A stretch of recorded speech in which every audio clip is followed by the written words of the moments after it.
అందరికీ నమస్కారం అండి. నా పేరు దూస్ బానిజరావు.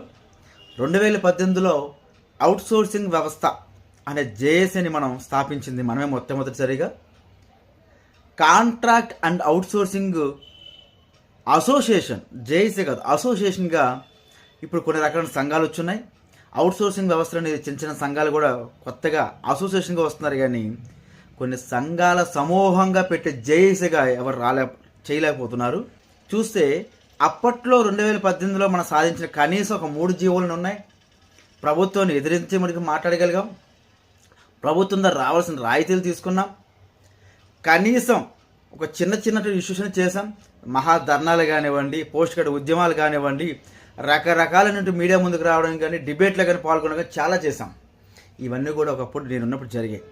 ఇప్పుడు కొత్తగా కాంట్రాక్ట్ అవుట్సోర్సింగ్ అనే వ్యవస్థ వచ్చిన తర్వాత వారితో కొన్నాళ్ళు జర్నీ చేసినాక వాళ్ళు న్యాచురల్గా అందరిని నమ్మిస్తూ మొట్టమొదటనే కాంట్రాక్ట్ అవుట్సోర్సింగ్ అసోసియేషన్ పెట్టుకున్నారు. జేఏసీ అనేది తీస్తారు, దాని సంఘాలు లేవని అర్థం.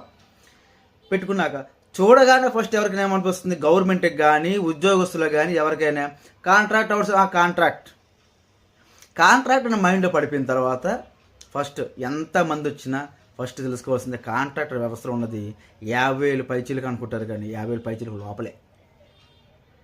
అవుట్సోర్సింగ్ చూడండి, ఆప్కాస్ వచ్చిన తర్వాత 90,000 మంది మాత్రం ఆప్కాస్ ఉన్నారు. అంటే ఒక 10,000 మంది వేసుకుని 1 lakh మెంబర్స్ ఉన్నారు. రిమైనింగ్ 1.5 lakh పీపుల్ బయటే ఉన్నారు. అవుట్సోర్సింగ్లో ఇంకా మొత్తం స్ట్రెంత్ 2 లక్షల పైచిలుకున్నారు. ఎందుకు ఇప్పుడు చెప్తున్నానంటే ప్రతినిత్యం ప్రతి సందర్భాల్లో ప్రభుత్వ సంఘాలైనప్పటికి కూడా కాంట్రాక్ట్ అవుట్సోర్సింగ్ సంఘాలైనప్పుడు కూడా మనం ఫస్ట్ బలవుతుందంటే స్ట్రెంత్ని చూపించుకున్నది అవుట్సోర్సింగ్లో ఉన్నటువంటి మనమే. కాంట్రాక్ట్ వ్యవస్థ అవుట్సోర్సింగ్ వ్యవస్థ సంఘాలు పెట్టుకున్నా సరే అక్కడ కనిపించేది కూడా అవుట్సోర్సింగ్ వాడే. కానీ బెనిఫిట్ ఎవరికి వస్తుంది మీ అందరికీ తెలిసిందే. మనల్ని వాడుకొని వాళ్ళు పేరు తెచ్చుకుంటున్నారు, వాళ్ళు సాధించుకుంటున్నారు. రీసెంట్గా మీకు తెలిసిందే, విజయవాడ అంత పెద్ద బహిరంగ సభ మేము 2018లో బహిరంగ సభ పెట్టాం. అప్పుడు ఒక 3 జీవోలు వచ్చాయి. అది ఎవరికి సాటిస్ఫాక్షన్ లేదు, మళ్ళీ పక్కకు వచ్చాం. ఆ తర్వాత ఏజెన్సీని రద్దు చేయాలి, ఒకటే సంస్థ ఏదైనా ఉండి చేయండి అంటే ఆప్కా సంస్థను తీసుకొచ్చి ఏజెన్సీలు రద్దు చేసి అందరిని ఒక దగ్గర తీసుకొచ్చాం. కానీ దాంట్లో కూడా మోసం చేస్తూ అందరిని కూడా తీసుకోకుండా 90,000 మందిని తీసుకొని రిమైనర్లు పక్కన పెట్టారు. ఇప్పుడు మళ్ళీ ఈ ప్రభుత్వం వచ్చిన తర్వాత ఆప్కాస్ని కూడా ఉంచాలా తీసేయాలనే సమావేశాలు పెట్టుకోవడాలు, కమిటీలు వేయడాలు చేస్తున్నారు. అంటే అవుట్సోర్సింగ్ వ్యవస్థ ప్రభుత్వ ఉద్యోగులు పనిచేయొచ్చు, కానీ వాడికి భద్రత లేదు. ప్రభుత్వ ఉద్యోగ సంఘాల్లోనే 4-5 సంఘాలు ఉన్నాయి. ప్రభుత్వ ఉద్యోగ సంఘాల్లోనే అవుట్సోర్సింగ్ వ్యవస్థలో కానీ కాంట్రాక్ట్ వ్యవస్థలో కానీ రకరకాల సంఘాలు ఉన్నప్పుడు కూడా స్టాండర్డ్గా నిలబడి పనిచేసే సంఘాలు ఒక్కటి కూడా లేవు. స్టాండర్డ్గా ఒక అధికారి దగ్గరికి వెళ్ళి మాట్లాడే సంఘాలు లేవు.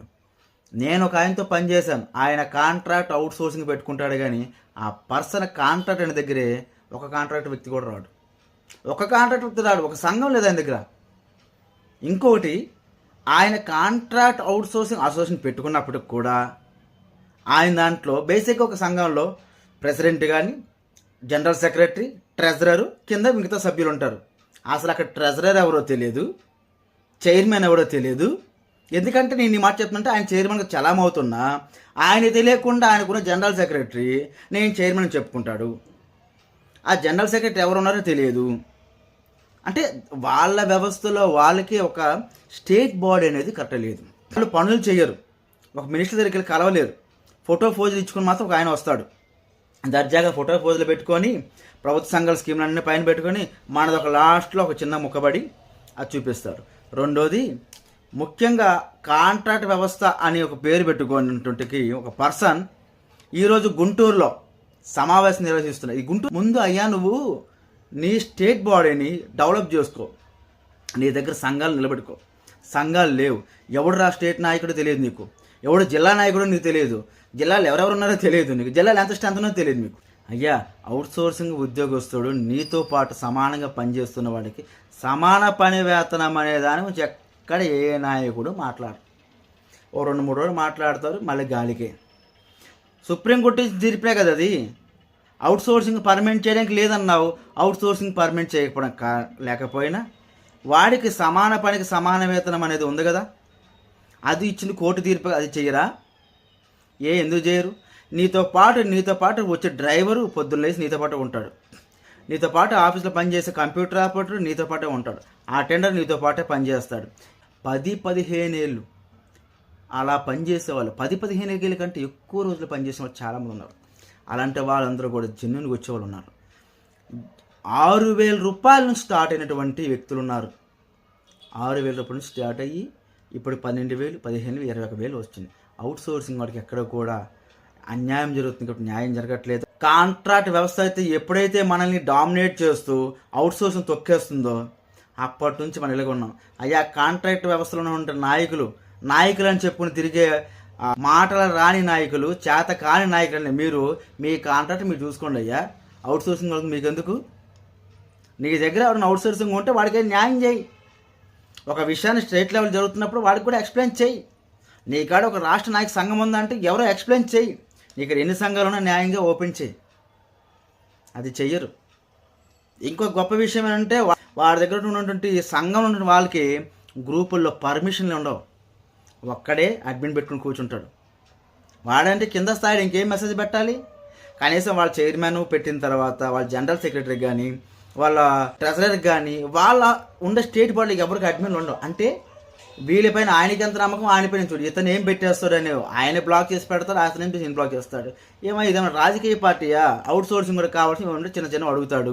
వాటికి కూడా సమాధానం చెప్పలేక నువ్వు బ్లాకులు చేసి కూర్చొని నువ్వు రూములు లాక్ వేసుకుని కూర్చుంటే ఎవరికి కావాలది? ధైర్యంగా ఒక అవుట్ సోర్సింగ్ జిల్లా స్థాయి నుంచి కానీ ఏదో కింద స్థాయి నుంచి కూడా ఒక ఆయన మెసేజ్ పెట్టాడంటే రిప్లై ఇవ్వగలిగి ఉండాలి, సమాధానం తెలిసి ఉండాలి, నీకంటూ జీవుల మీద అవగాహన తెలిసి ఉండాలి, నీకంటూ సమాధానం చెప్పే దమ్ము ఉండాలి. ఫోటోలు తీయడం కాదు, ఫోటోల దగ్గరికి కూర్చొని మాట్లాడడం కాదు. ఉద్యోగం ఉంటే ముందే పోతే పోదని వచ్చి ముందుకు వచ్చిన నాయకులే మేము. నీలాగా దొంగచాటుగా ఫోటోలకి ఇచ్చి నా ఫోటో వస్తుందా, అతను మాట్లాడుతున్నాం ఇటు నా ఫోటో తీ అనే సంఘాలు కావు మావి.